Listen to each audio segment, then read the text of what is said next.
सो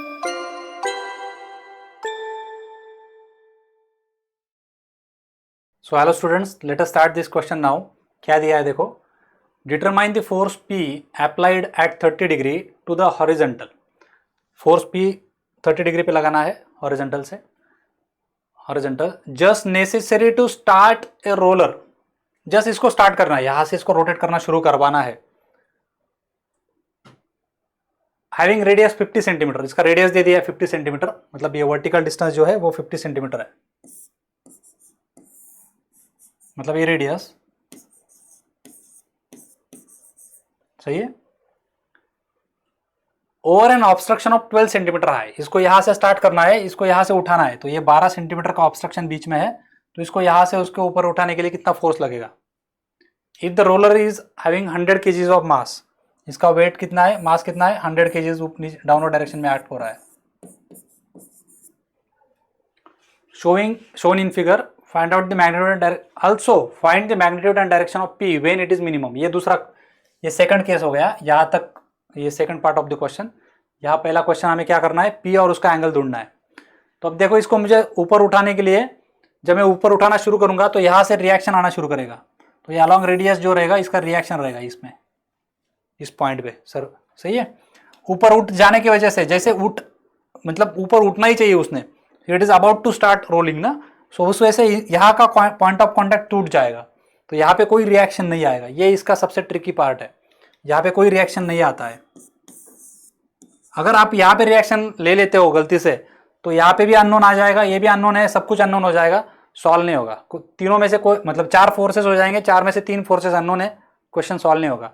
उस वजह से मतलब तभी सॉल्व होता है जब हमें यह पता होना चाहिए कि वो कॉन्टैक्ट टूटने की वजह से वहाँ पे फोर्स नहीं आएगा, सही है। तो इसका अगर एफबीडी बनाते हैं हम, तो उसके लिए हमें इस लाइन का, इस रेडियस का एंगल लगेगा। तो एंगल अगर मैं थीटा एज्यूम करता हूँ, तो ये मुझे निकालना पड़ेगा। तो वो क्या करना पड़ेगा, उस लाइन को किसी ट्रायंगल में फिट करने की कोशिश करो। कौन सा ट्रायंगल है देखो, can you find the triangle.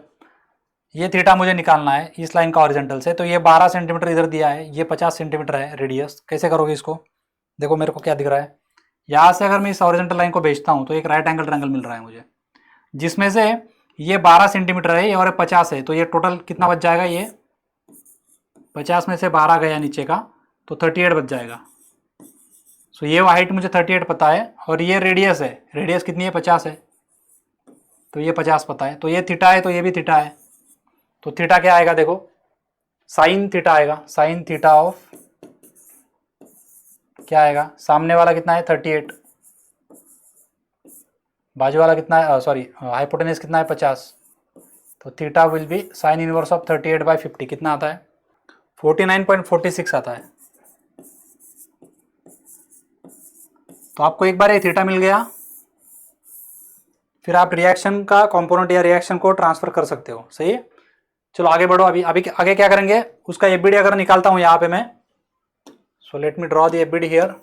ये सर्कल हो गया, फिर इस सर्कल के ऊपर कौन कौन से फोर्सेस है देखो, वेट डाउनवर्ड डायरेक्शन में एक्ट हो रहा है, तो ये आपका वेट हो गया डाउनवर्ड डायरेक्शन में। कितनी वैल्यू है वेट की, 100 kg, मतलब 981, 100 इंटू 9.81, 981 न्यूटन, हो गया क्लियर। फिर क्या आएगा, पी उस डायरेक्शन में लगा रहा है वो, थीटा 30 डिग्री पे, 30 डिग्री पे पी लग रहा है, और पी निकालना है हमें, लेकिन एंगल दे दिया है 30 डिग्री। अभी तीसरा कौन है फोर्स, ये रिएक्शन है जो कि थीटा डिग्री पे है। तो ये रिएक्शन में कैसे ड्रॉ कर रहा हूं देखो, ये वाला रिएक्शन है ना वो, ये वाला, लेकिन इसको मैं ट्रांसफर कर लूंगा पैरेलल से, कौन सा principle, principle of transmissibility use करके इसको ट्रांसफर करके इधर भेज देता हूं। इसका एंगल कहाँ से दिया है, कहाँ से फाइंड किया हमने, कैसे रीड करेंगे, इसका एंगल हमने हॉरिजॉन्टल से फाइंड किया 49.46, हॉरिजॉन्टल से फाइंड किया, हो गया तीनों फोर्सेस। अब तीनों फोर्सेस के बीच का एंगल α1, α2, α3 फाइंड करो। तो ये α1 क्या आएगा, देखो 90 + 49.46 कितना आता है, 139.46। इधर कितना आएगा, 30 + 90, 120 डिग्री। और ये बचा हुआ कितना आएगा, 180 में से इन दोनों को घटा लो, 100.58।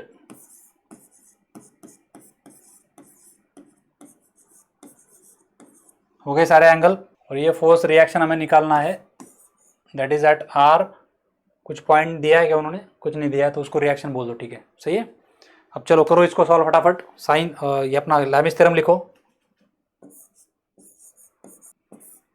सो P upon sine of, P को छोड़ के कौन है? 139.46। अभी हमें R पूछा ही नहीं है, रिएक्शन पूछा नहीं है, तो इसलिए मैं उसका एंगल लिखूंगा ही नहीं, सही है। उसका मैं टर्म लिखता ही नहीं हूँ, सिर्फ क्या लिखता हूँ? 981 लिखता हूँ, डिवाइड बाय 981 का अपोजिट एंगल कौन है? 100.58। Sine of 100.58। अगर मुझे R पूछा होता तो मैं वो थर्ड टर्म भी लिखता था। सिंप्लीफाई करो इसको और P की वैल्यू फाइंड करो। It comes 648.66।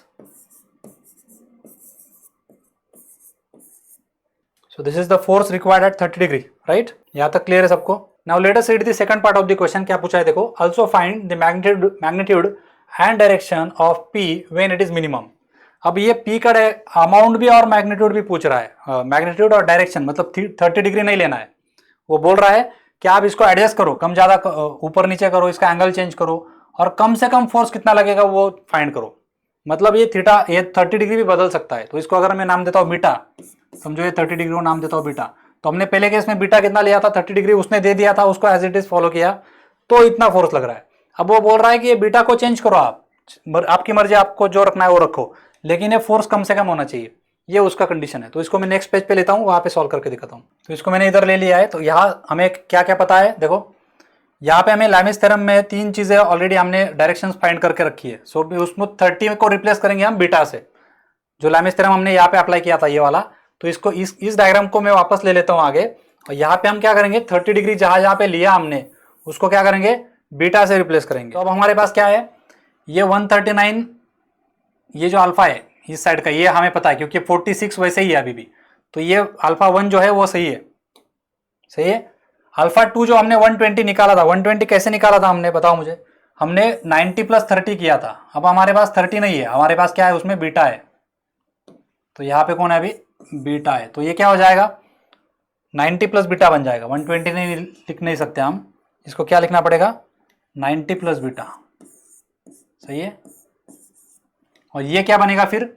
ये बनेगा 180 में से 49.46 हटा के बीटा को भी हटाना पड़ेगा। सो इस तरह से हमारा ये अल्फा 3 बनेगा। तो अल्फा 3 में फिर से लिखता हूं, अल्फा 3 क्या आएगा बताओ मुझे? अल्फा 3 आएगा 180 में से 49.46 को माइनस करूंगा मैं और माइनस बीटा करूंगा। तो इस तरह से हमारा क्या आएगा? ये अल्फा 3 आएगा। तो यहाँ पे मैं अल्फा 1, अल्फा 2, अल्फा 3 फिर से लिखता हूँ।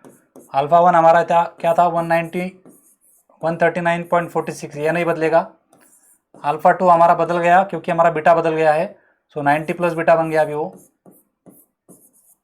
और अल्फा 3 जो है उसमें 30 डिग्री के अलावा हमने बीटा लेने की वजह से 180 माइनस 49.46 माइनस बीटा करो, कितना आता है? 180 माइनस 49 कितना आता है? 180 माइनस 49.46, सो 130.54 माइनस बीटा, सही है। अब हम लैमिस थ्योरम यहाँ पे अप्लाई करेंगे। तो लैमिस थ्योरम जब अप्लाई करते हैं हम, तो चलो P को करते हैं, तो P डिवाइड बाय P के अपोजिट का एंगल कौन है? ये 139 है। तो साइन ऑफ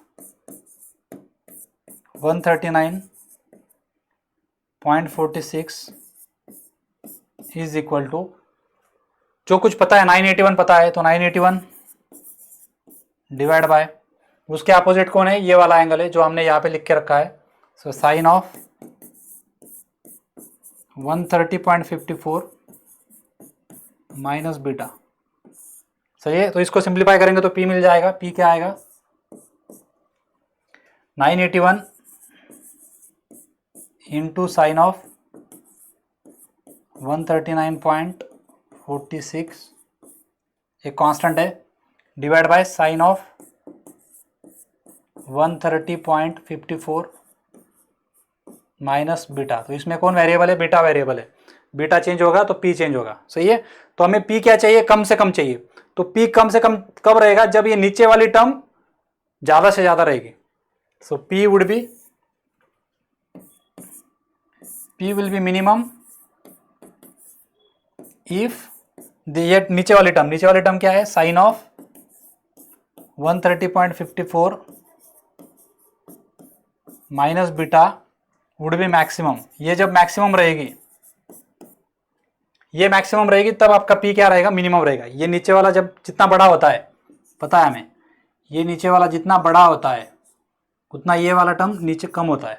सही है, इसको बढ़ाएंगे तो इसको कम होगा. तो ये ज़्यादा से ज़्यादा कितना हो सकता है, ये मैक्सिमम रखना पड़ेगा. तो ये मैक्सिमम, साइन की मैक्सिमम वैल्यू क्या है, 0 to 1, सो 1 है.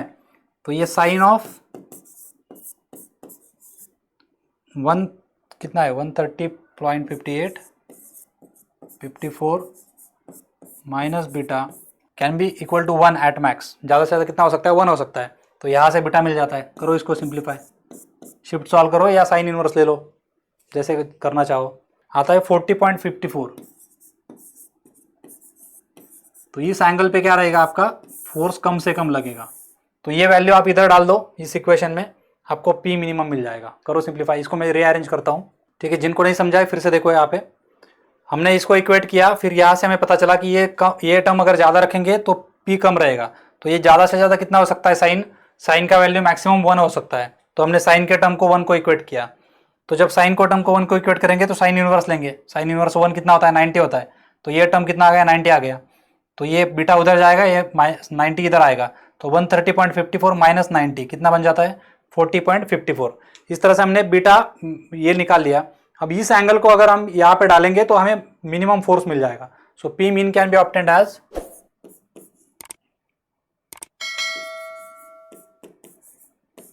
क्या करोगे, इसको यहाँ पे पुट करो इस इक्वेशन में. क्या आता है बताओ मुझे. तो कम से कम फोर्स आता है 637.63 न्यूटन. इसमें कुछ नहीं करना है ज़्यादा. अभी ये टर्म तो 1 ही हो गया ना, टोटल टर्म कितना है, 1 होने वाला है मैक्सिमम. तो ये दोनों का मल्टीप्लिकेशन आपका उतना आ जाता है 637. ज़्यादा ये फिर से इधर डालने की ज़रूरत नहीं है. ये वैसे भी पूरा के पूरा टर्म हमने क्या किया है, 1 को इक्वेट किया है. तो ये 1 डाल दो, ये ऊपर का टर्म 637 है. सो इस तरह से हमने मिनिमम फोर्स निकाल लिया. So that is how we have solved this question. See you in the next lecture with the next question. Take care. Good day. Bye bye.